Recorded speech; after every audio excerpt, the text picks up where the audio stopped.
and just as a quick illustration of that, who's good at word puzzles? Can somebody turn that into a sentence? Into a sentence that makes sense, those 4 words. Our floor. Okay, very good, thank you. Read it backwards. And how about this one? Sunlight makes raisins right. Okay, The sea, What? skies, whatever. excellent, okay, very good. Okay, now, if I did about 7 more of these, and then asked somebody to run out to the registration desk to pick up a pen for me, what we would find is that person would walk more slowly than after not having decoded those sentences. And that seems kind of mystical, but this is based on excellent research conducted by a guy who was, I think, at NYU then, named Bard.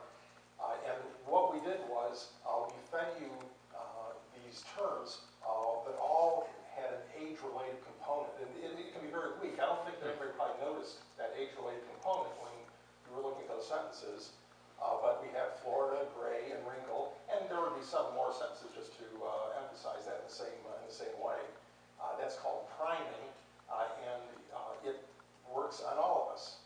It's if you look at this picture of money, most people here are in some form of marketing and want to make money. You've again been primed.